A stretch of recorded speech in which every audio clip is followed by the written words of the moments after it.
Psalm 90, verse 10. We live about 70 years, or if we are strong, 80 years. But most of them are filled with hard work and pain. Then suddenly the years are gone and we fly away. Ang nakatakda at pinaka-normal na buhay daw ay 70 taon at kung malakas, 80. Minsan kulang, pumupunta na sa Diyos, minsan sobra, bonus. Pero ano pa man yun, marami o konting mga taon, marami daw na hirap, kalakip ng buhay. At pagkatapos, tayo'y pumupunta na sa kabilang buhay. Because people grow old. Dahil tayo'y tumatanda, ano ang dapat tandaan? Salamat Panginoon dahil sa buhay na nagmumula sa inyo, ipinahihiram niyo mga sandali. Salamat sa lahat ng ipinalalasap niyo sa aming mga karanasan. Sa sandaling ito, patuloy niyo po kami, Panginoong, pakapuspusin ng inyong Espiritu. Salamat sa inyong pagpapatawad at paglilinis. At ngayon humihiling kami ng katuruan, kaliwanagan, pag-akay mula sa inyo.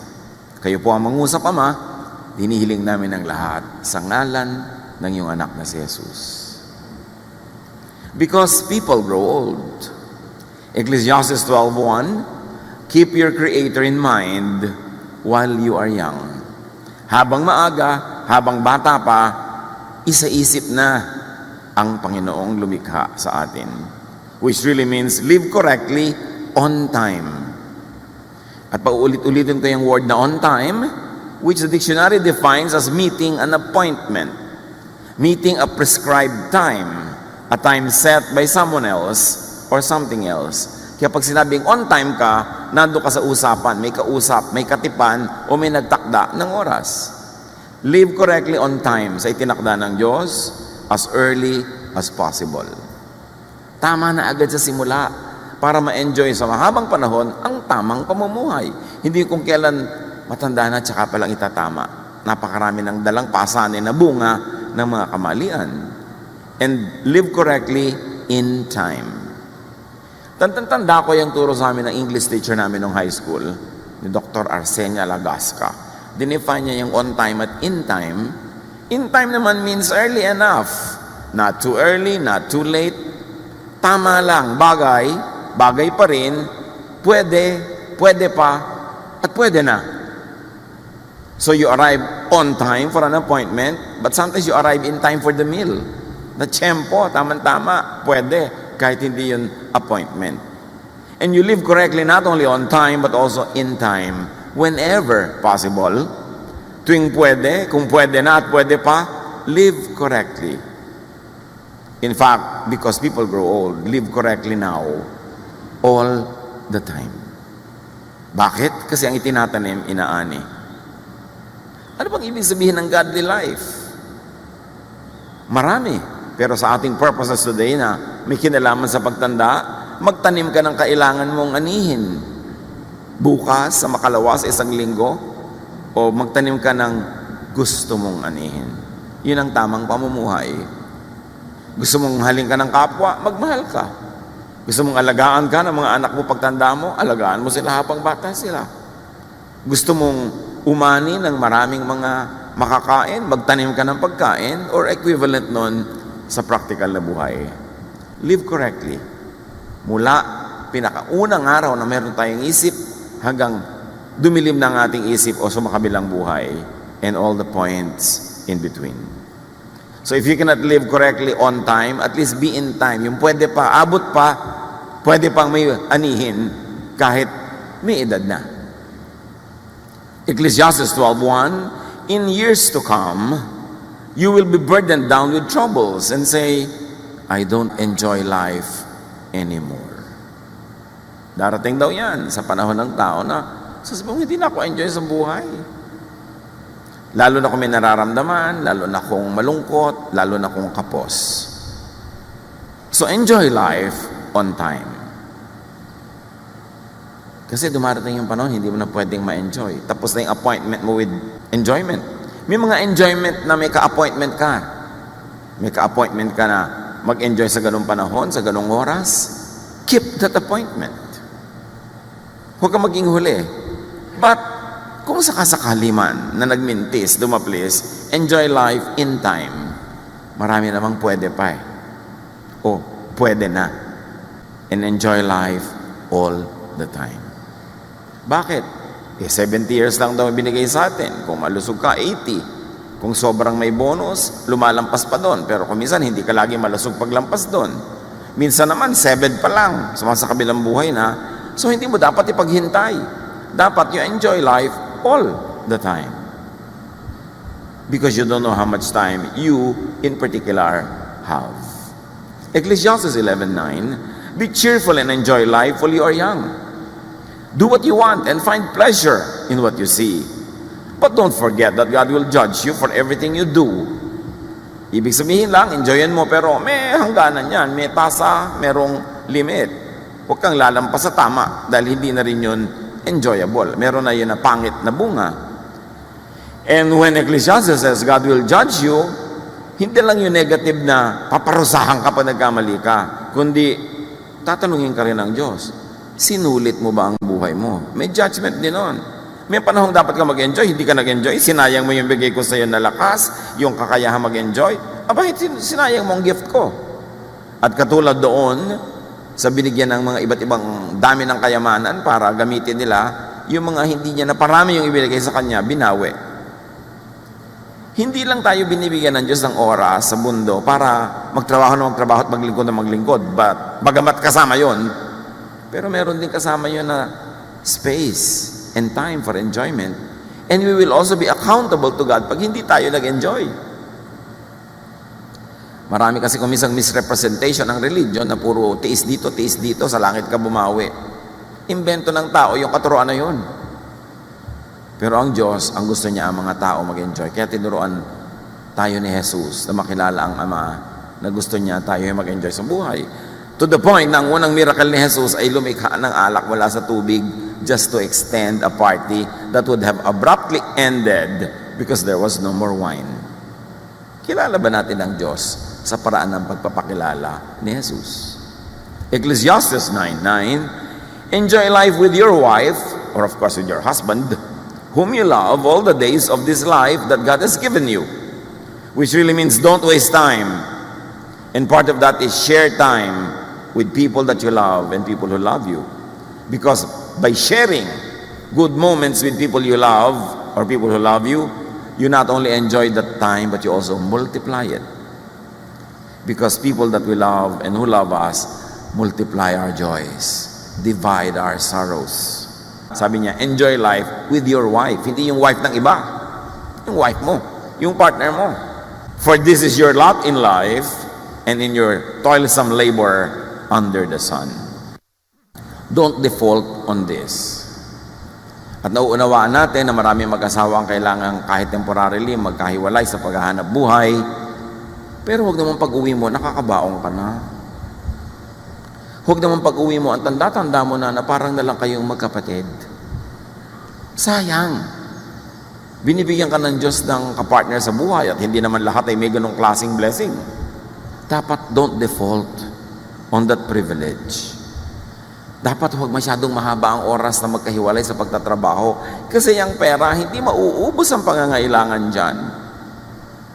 Una, maghihiwalay kayo para lang makabayad sa mga utang. Mamaya, para naman makabili ng kaprasong lote. Siyempre, pagkatapos kailangan lagyan ng bahay.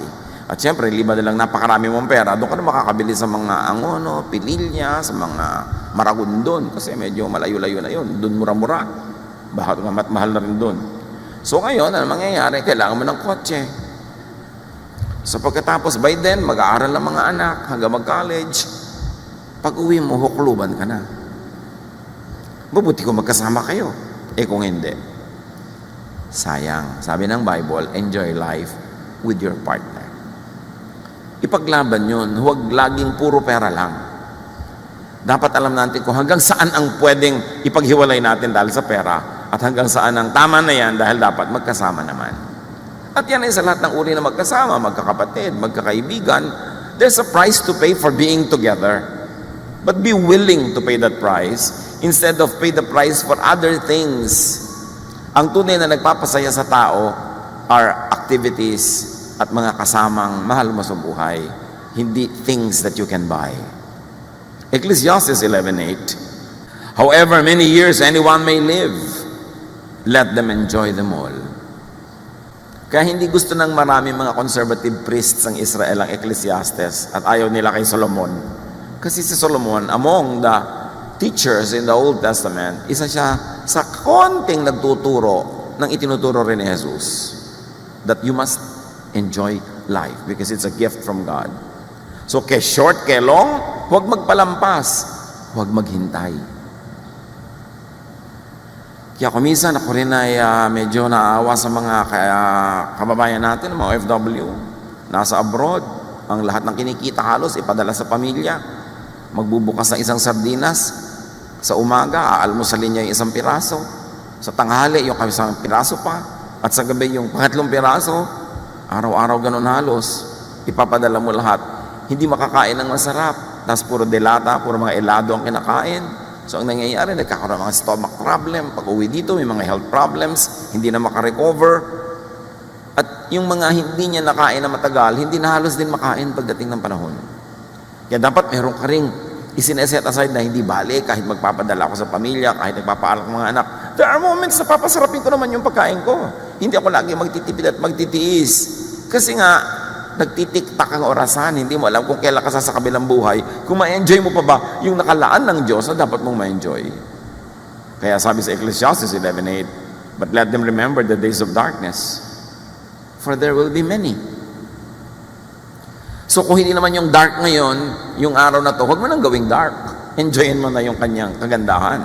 Kasi may mga araw na hindi mo maiiwasang di talaga kagandahan ng mga magaganap. So habang wala yun, enjoy whatever is available to enjoy today.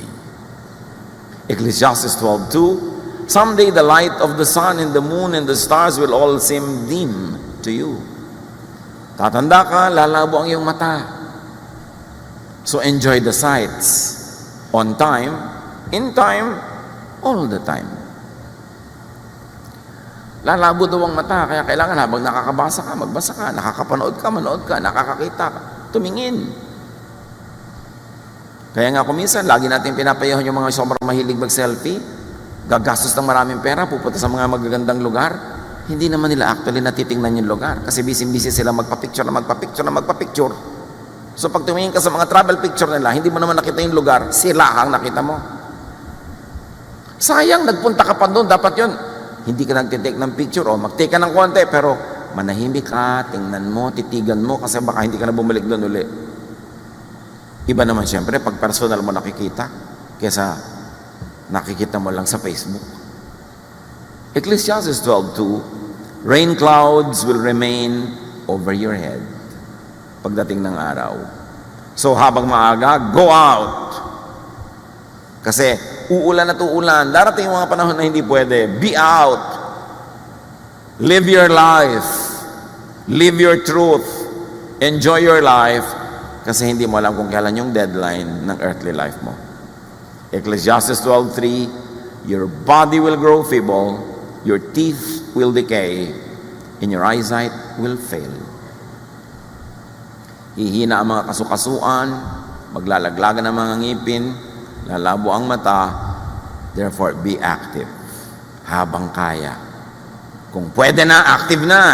Kung pwede pa, active pa rin. All the time. Because you have all the time to be old.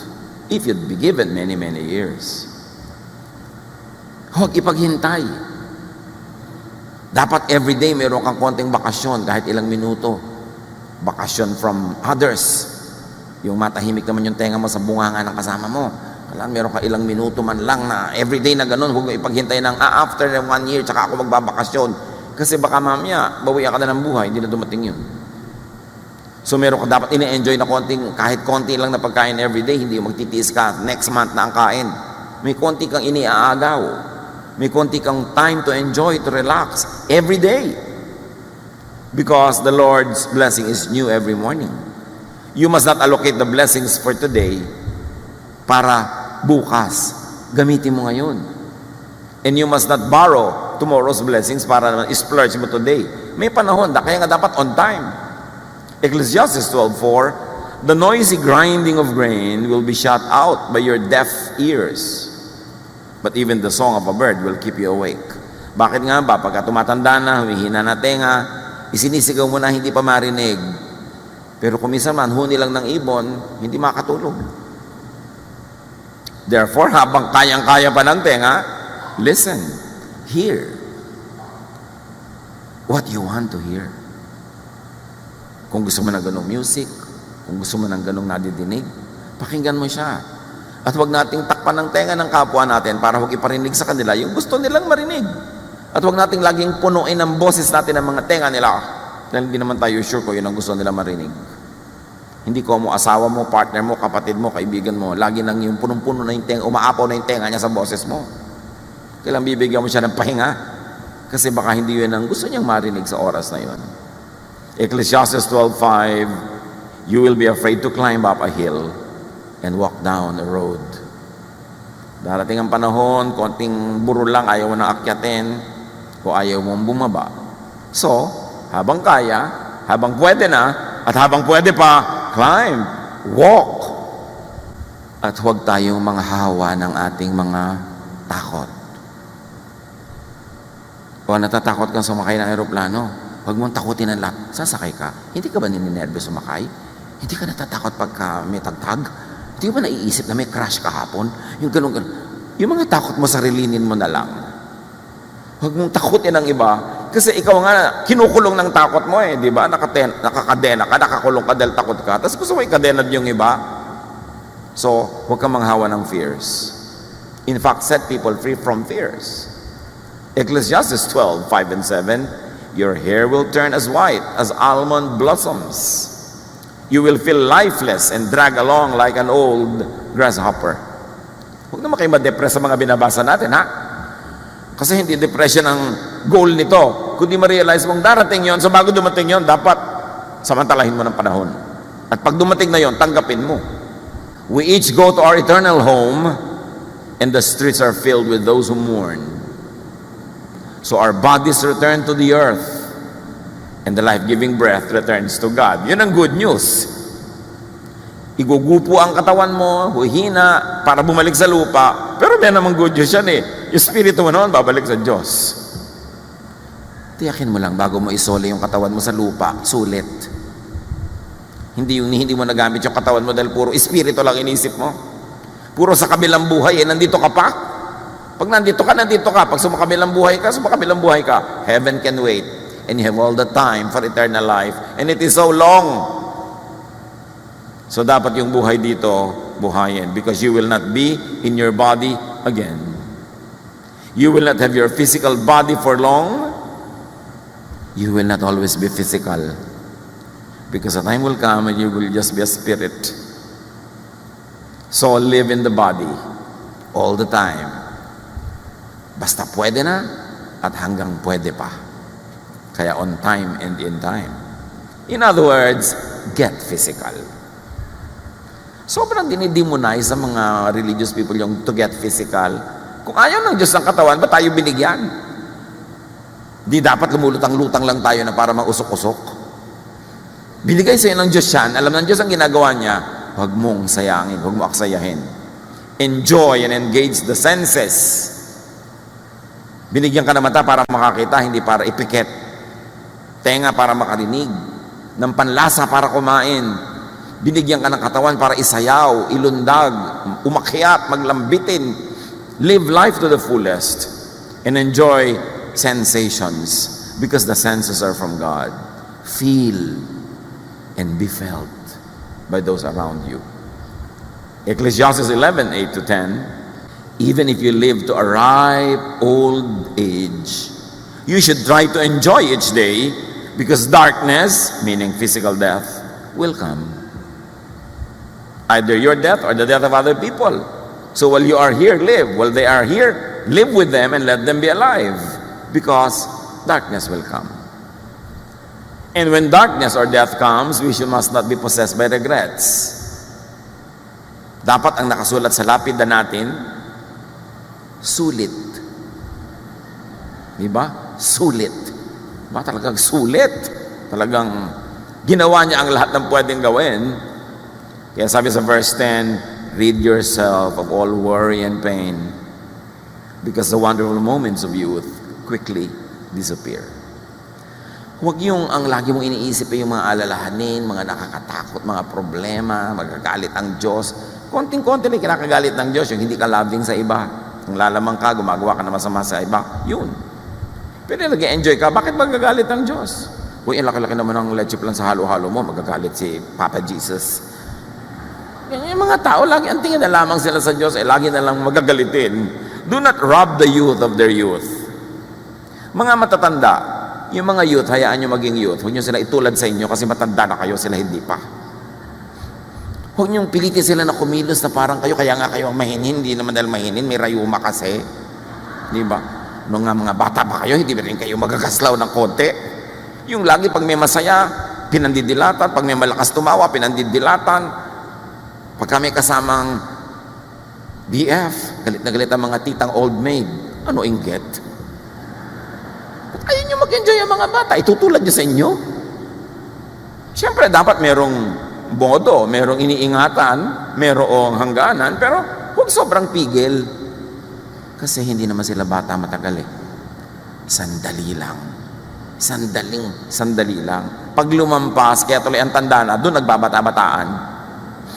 Kasi bumabawi. Do not fast forward old age because you have all the time to be old. Meron pa, huy, ang tanda mo na, ba't ganyan ang suot mo? Kailan ko pa isusuot sa burol? Hindi ko na nga naisuot nun, hindi ko pa isusuot ngayon. Pipigilan mo pa ako. Puro tayo pigilan ng pigilan. Ba't nga ba? Anong culture yon? So prepare for and address senior issues like illness because it will happen 99% of the time. Therefore, as early as possible, live as healthfully as you can. Alam na naman natin yung mga rules of nutrition, mga hindi mo dapat kainin, mga pwede mong kainin. Although may mga fringe issues. Tama ba ang kape? O maganda o pangit? Magkakaibang mga points of view. So pakinggan mo yung katawan mo. Yung mga experts hindi nagkakasundo, di ang pakinggan mo yung katawan mo. Ano bang ginagawa sa'yo ng kinakain mo, ng iniinom mo? Proverbs 25:16, eating too much honey can make you sick. Which really should be expanded to a meaning that having too much of anything good or having too little of needful things could be harmful. 1 Timothy 5:23, stop drinking only water. Take a little wine to help your stomach trouble and the other illnesses you always have. Tapos dinidemonize naman ng mga relihiyosong wine. First miracle nga ni Jesus, wine eh. Lalayo ka pa. Huwag ka lang siyempre magpasuray-suray na lasing dyan na hinahabol mo na lahat ng tao. Pero yung sabi niya, stop drinking only water. Minsan helpful na meron ka ibang iniinom tulad ng wine. Bakit nga ba minamasama? Lord Supper naman, wine. Dapat nating reviewin yung mga values natin, yung mga inilagay na kadena ng mga relihiyon at mga lolo't lola sa utak natin. Kung hindi kailangan at hindi sinabi ni Jesus, lagutin so that you will enjoy life bago ito mabawi o bago ka humina. And yung mga bata-bata pa dyan, help seniors prepare for and address senior issues. In other words, kung ikaw ay anak, ikaw ay apo, ikaw ay pamangkin, may aalagaan kang tumatanda na, live healthful lifestyles. Turuan natin sila tulungan to live their lives to be healthful at ang atin din. Kasi anak, under normal circumstances, dapat ilibing mo ang iyong magulang, hindi ikaw nilibing. Masakit maglibing kahit na sino, pero yung normal dapat, ingatan mo ang buhay mo kung hindi ka careful, ang aga-aga mo namatay, yung magulang mo pa maglilibing sa'yo. Unfair. So, niyayaya ka ng barkada mo, halika, magmotorsiklo tayo sa bangin. Yung mga magulang ko, alagaan ko pa pagtanda, pag namatay ako, kasi yung mga alaga. Di ba? Dapat meron kang ganong care. Pine-preserve mo ang buhay mo dahil meron ka pang aalagaan. Napaka-importante kaya mga matatanda o mga may sakit na wheelchair bound, hindi na sila mobile. Dapat nagiging mobile sila at kung habang pwede pa, prepare and address senior issues for illness without money. Pero marami may issues with money. So invest, earn, and save on time. Kasi tatanda din kayo eh. Hindi yung may pera, uubusin sa gadget, uubusin sa latest. Alam niyo yung cellphone na yan, Every month may bago. Pag sinundan mo ng sinundan yan, hindi ka natitigil bumili. Basta nakaka-text ka, nakakatawag ka, hindi ba sapat yun? Talagang kailangan mo ilagay yung buong Encyclopedia Britannica doon sa loob. Hindi mo nang binabasa. Importante na mag-save. Mga young people ngayon, puro gasta ang inaatupag. Palibas at maraming kumikita ngayon na young people. Pero lahat na ng uri ng kape, sinisikmura kayo na iniinom. Ang mahal-mahal. Kailangan mag-save kayo and help seniors earn or save by not needlessly asking for money from them. Pag yung magulang natin, matanda na, tayo naman, mga nasa edad na, dapat mabaligtad na, hindi na tayo hingi ng pera. Tayo na ngayon dapat magbibigay. Help seniors earn or save by giving them money. Not ito keep on asking. Hindi yung 50 anyos ka na, humihingi ka pa sa nanay mo ng panload. Kailan pa siya magpapahinga? At sa lagay, lagi na lang ikaw ang aalagaan niya. Kailan pa yun mababaligtad? Kaya napakasama niyang drugs.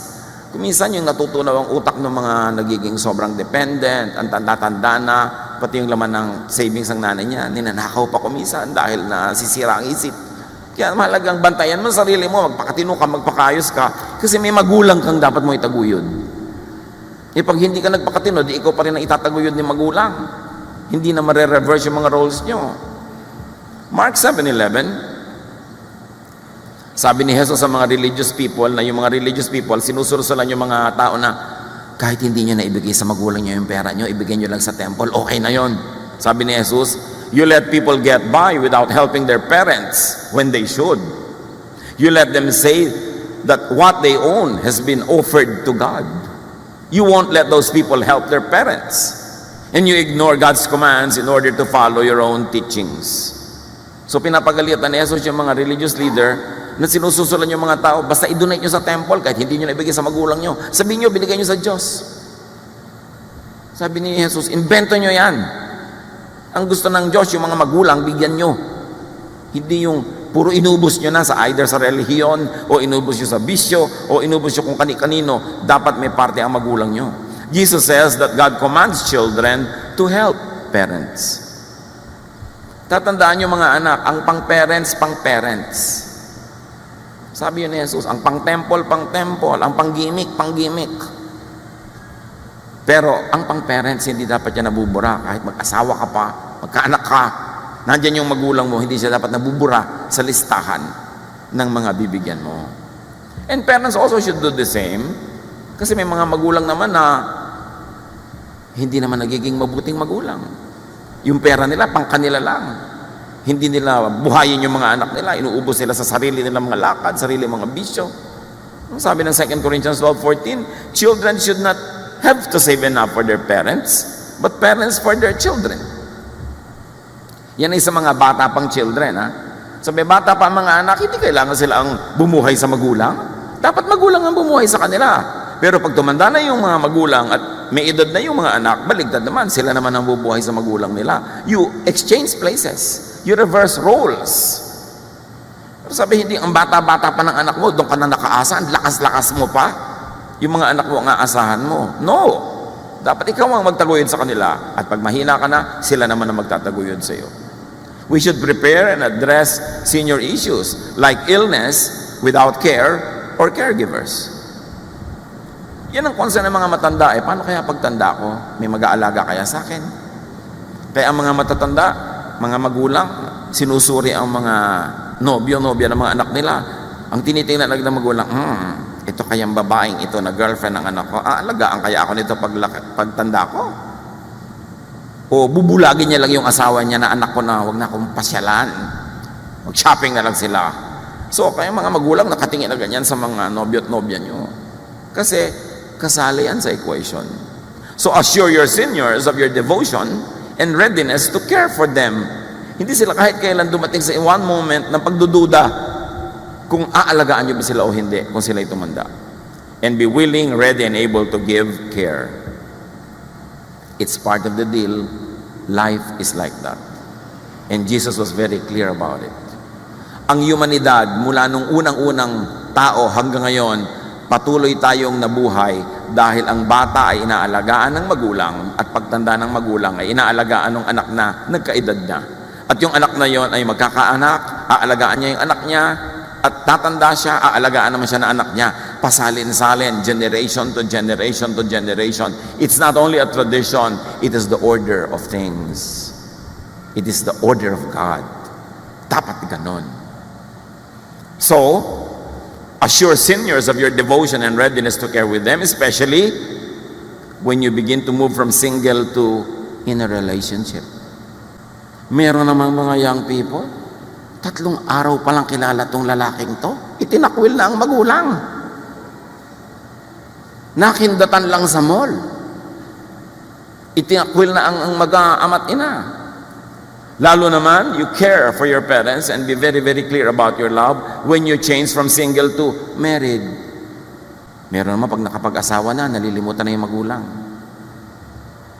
Or, lalo na pag nalagay kayo sa from single to, it's really complicated. Huwag niyong isama ang mga magulang niya sa complication. Lagi steady ang relationship niyo with them. No? Napaka-importante yan. Si Ruth nga at si Naomi, magbiyanan pa lang ito. Sobrang pagtitinginan na hanggang ngayon pinag-uusapan pa natin. Namatay ang asawa ng manugang na anak ng biyanang babae. Yung manugang ayaw niyang humiwalay sa biyanan niya. Ruth 1:16-17, Ruth answered, "Please don't let me tell you to leave you."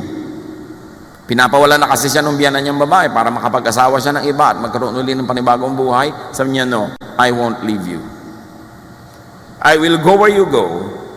I will live where you live. Your people will be my people." Sabi ni Ruth.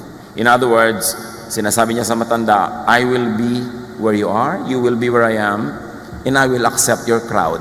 I will accept your people. I will die where you die and be buried beside you. May the Lord punish me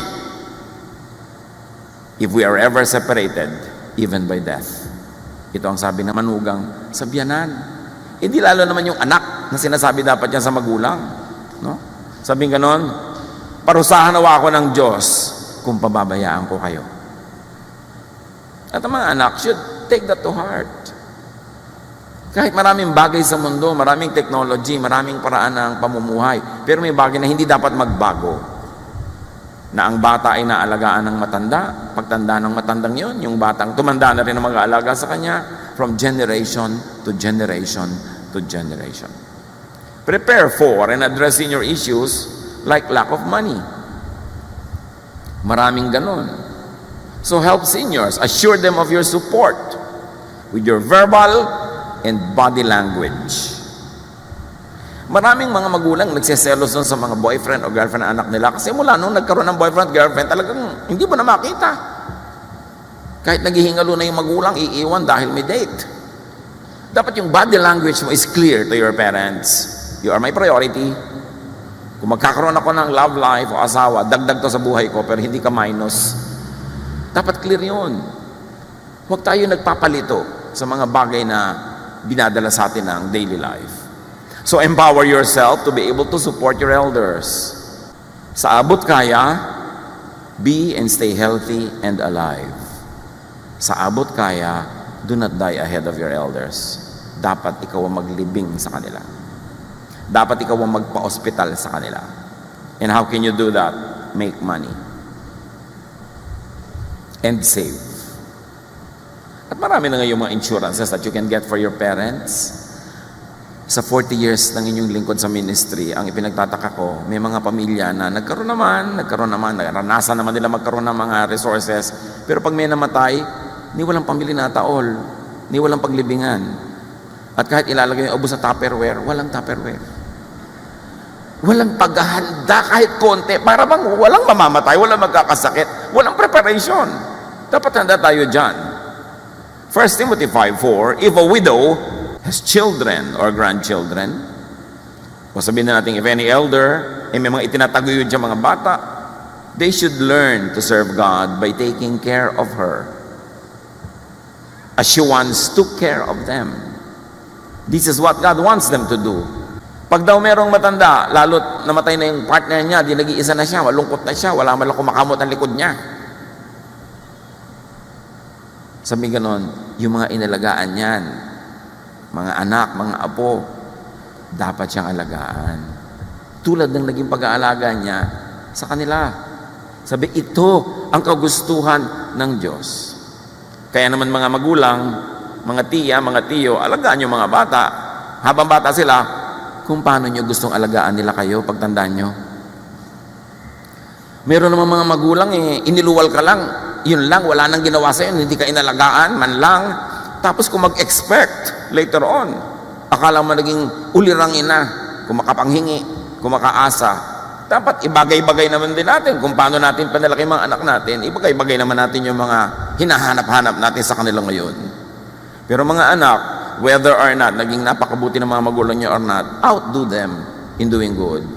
Higitan nyo ang ginawa nila sa inyo. Higitan nyo ng mabuti. Kasi Diyos naman ang nakakaalam. Diyos ang nakakabatid.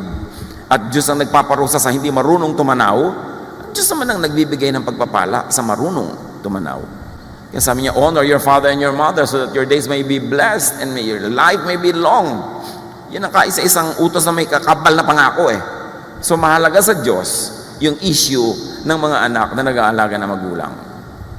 Ephesians 6:2, honor your father and mother, which is the first commandment with a promise. Honor kahit hindi sila honorable. At lalo kung honorable. Lalo ating higitan. Alagaan ng matatanda kung paano kanila inalagaan o kung nagkulang sila, palitan mo yon, higitan mo. Lalo't nanonood ang anak mo. Kung paano nyo ituring ang mga magulang nyo no kayo ituturing na inyong mga anak. Kailangan may mga bata kayong pinapalaki, nakikita nilang dumadalaw kayo sa mga lolo't lola, dumadalaw kayo sa mga may sakit. Binibigyan nyo, inaabutan nyo yung mga matanda sa pamilya nyo. Nakikita yun ng mga bata. Train up a child in the way he should go, and when he is old, he will not depart from it. Itrato nyo ang matatanda sa pamilya nyo kung paano nyo gustong itrato kayo ng mga bata ngayon na sila ang tatanda at kayo magiging hukluban.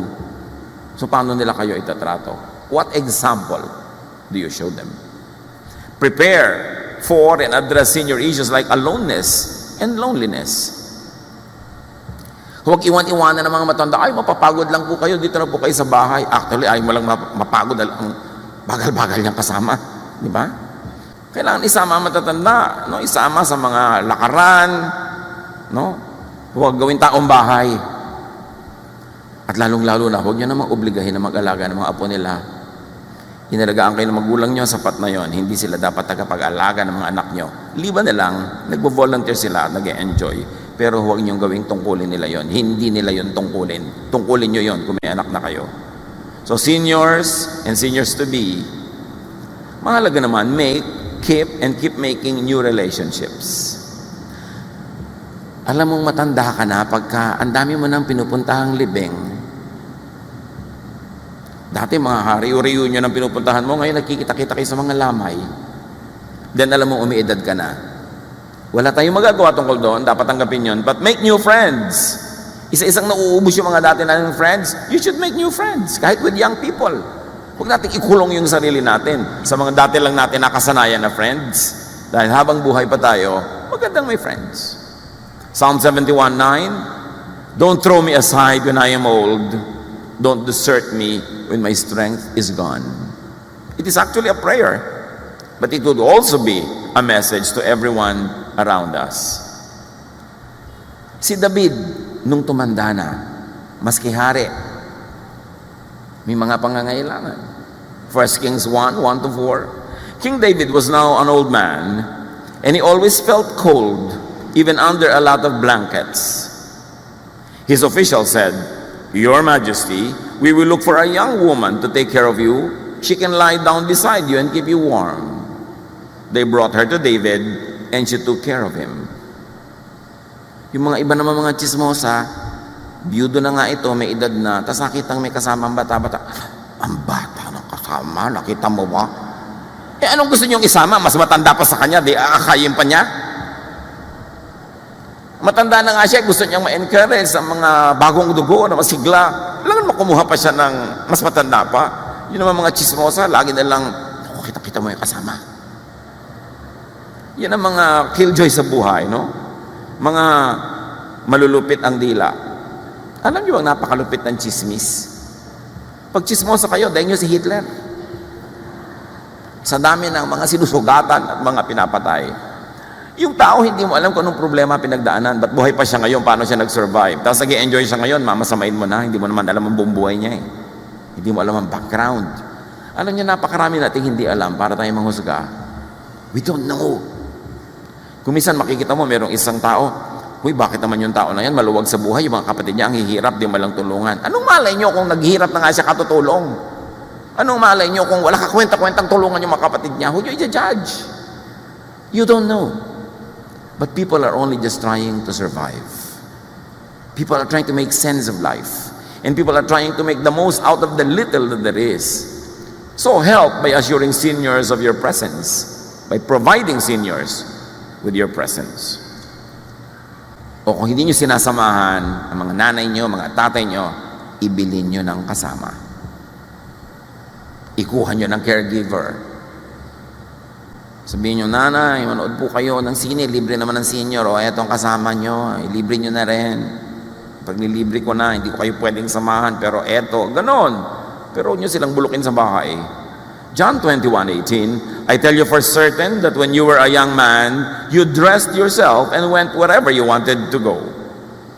But when you are old, you will hold out your hands, then others will wrap your belt around you and lead you where you don't want to go. So dapat hindi ganun ang mangyari. Kahit matanda na siya, kahit kayong gagastos, respect their wishes.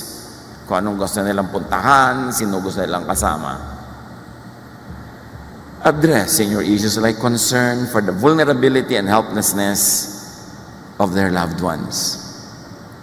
Nakakakita ba kayo ng mga pelikula na mamamatay na yung matanda, naghihingalo na, nalalagot ang hininga, tapos sabi, teka, alagaan yung kapatid nyo.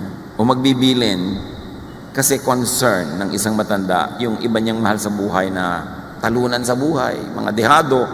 So, i-assure nyo sila sa abot ng inyong kaya na yung mahal nila na maiiwan, mamahalin nyo rin in their place. Tatangkilik nyo rin para tahimik sila. Genesis 37:3, Jacob loved Joseph more than he did any of his other sons because Joseph was born after Jacob was very old. So in other words, mas minahal nitong magulang yung anak na yun kasi ang tanda na niya nung isinilang si Joseph. Hindi na niya nabigyan ng first class care. So, nagme-makeup siya, binibigyan niya ng ganitong balabal, binibigyan niya ng care. Ganun talaga ang tao. So, mahal yung magulang nyo, mahalin nyo rin yung mga mahal nila. Para matahimik ang loob nila. Kung ikaw naman yung anak na laging inaalala o alalahanin, help seniors by strengthening yourself. Ang pinakamagandang regalong maibigay nyo sa magulang nyo ay yung hindi na nila kayo iniisip at inaalala. Kasi okay naman kayo. So gawin mong okay ang buhay mo para mawala ka sa listahan ng mga pinoproblema na yung magulang. Proverbs 13:1, children with good sense accept correction from their parents, but stubborn children ignore it completely. Nagwawalda sila ng buhay na later on naman magulang nila ang nagsasuffer. Proverbs 28:7, you disgrace your parents and you make them worry if you make friends with worthless nobodies. Kaya concern ng mga magulang kung sinong kaibigan mo, sinong kasama mo. Kasi kung pahamak yung mga yan, mapapahamak ka. Kung mabuti sila, mapapabuti ka. So huwag ka dapat na-o-offend kung yung mga magulang mo, minsan, sinusukat at sinusuri yung mga kaibigan mo. Yun lang interest mo ang kanilang nasa isip niyan. Proverbs 29:3, if you love wisdom, your parents will be glad. But chasing after bad women or men will cost you and your parents everything. Your choice of jowa will directly affect your parents. So isip-isipin nyo kung sino yung jowa. Sabi ng matatanda, ano ba yung jowa? Nabibili po yun sa grocery. Ipagtanong nyo. Proverbs 28:24, if you cheat your parents and don't think it's wrong, you are a common thief. Sabi ni Jesus, give to Caesar what is Caesar's. Extend it. Give to nanay what is nanay's. And to boyfriend what is boyfriend's. Huwag nyo inaalis ang magulang nyo sa equation kahit sino man ang pumasok at lumabas sa buhay nyo. Kasi permanent ang relasyon nyo sa inyong magulang. Sa inyong mga sweetheart, hindi pa nga lagi Pahalagahan yun. Help seniors by assuring them of your willingness and ability to help those they care about.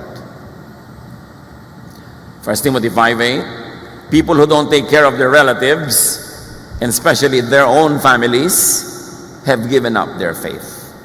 They are worse than someone who doesn't have faith in the Lord. Sino doong mas masahol pa sa walang pananalig sa Diyos? Yung pinapabayaan ang sariling pamilya. Seniors naman, siyempre, behave. Encourage the young people in your family to be very helpful and kind to you by behaving. Huwag umabuso. Yung iba naman, abuso na. Alam nyo naman na swelduhan lang yung anak nyo, kahit hindi pa 15 o katapusan, hingi na kayo ng hingi ng kung ano-ano. Ano siya? Magician. So dapat igalang din natin yung limitasyon ng ating mga anak. Huwag yung nagpapa-baby-baby tayo sobra na nagkakalubog-lubog na sila sa utang. Dapat lumagay sa lugar ang lahat. Tama ang kilos ng anak, tama ang kilos ng magulang, tama ang kilos ng mga biyanan, ng mga manugang. Yun ang peace on earth. And prepare and address your issues like death and afterlife. Prepare for yours and prepare for your parents, your elders' departure, their graduation. Mahalaga yun. About growing old, do not worry. Wala ka rin naman magagawa kahit ka maglala. O kung talagang kuminsan dinadapuan tayo ng worry, minimize worry. Itaboy, kontian lang. Sabi ni Jesus sa Matthew 6:25 and 27, I tell you not to worry about your life. Don't worry about having something to eat, drink, or wear. Can worry make you live longer? Why do you have such little faith?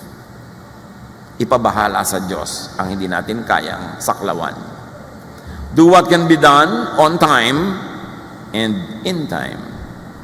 Ecclesiastes 3:1 says, there is a time for everything, and there's a season for every activity under the heavens. So merong time, an exact spot for appointments with life. Yun yung on time, and there's an extended time called a season. Yun yung in time. Pwede na, pwede pa rin. May mga exact, merong mga hindi exact. Pero may oras para sa lahat. Make preparations for and attend to your elders' golden years and to your own.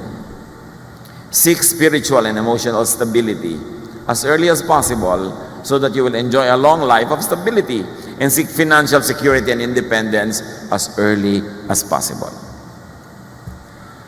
Mahirap kung mawala sa hirap yung pamilya na iisa lang kumikita, lahat gumagastos. Dapat yung lahat ng members may kanya-kanyang paraan ng pagkita kahit konti-konti. At nagko-contribute sila by saving resources and by investing. Hindi nagkapera ka, shopping agad. Hindi mo isiping magnegosyo kahit konti. Kailangan may ibang kumikita. Hindi pwedeng one income lang isang household. Unless pagkalaki-laki ng income na yon, nakagapos kayo lagi sa budget.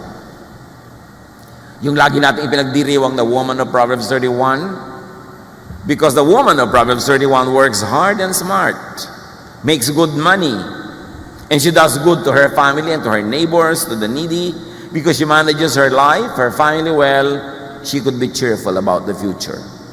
Sabi, she can laugh at the days to come. Mangingiti lang siya, kakayanin niya ang anumang dumating kasi meron siyang inipon, patuloy siyang kumikita, at maganda ang kanyang relasyon sa mga tao sa kanyang paligid. Proverbs 31:25, she is strong and graceful as well as cheerful about the future. She can laugh at the days to come. Gawin natin tong goal, yung ma-enjoy yung nung Proverbs 31 woman, na meron kang paghahanda emotionally, materially, spiritually, socially, so hindi ka natatakot about the future. Every time, all the time, grow spiritually. Serve in God's work whenever you can, habang malakas ka pa. At the same time, kasabay, enjoy life, every period of your life. Then meet your Maker. Yun ang buhay natin. Kailangan lang, huwag iwasan, make the most out of it. Be wise. Be a person of wisdom, and be kind to your elders, kasi tatanda ka rin. Dear Lord, thank you that you care about us.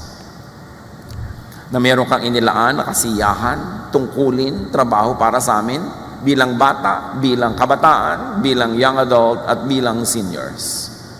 lahat ng periods of our lives, alam nyo, Panginoon, at may ibinigay kayong assignment, at ganoon din, may ibinigay kayong mga privileges. Teach us to be wise, to know all those, so that we can do our part and get our share. Pagbulay-bulayan natin, mga kapatid, ang kahulugan ng mga ito sa ating pang-araw-araw na buhay.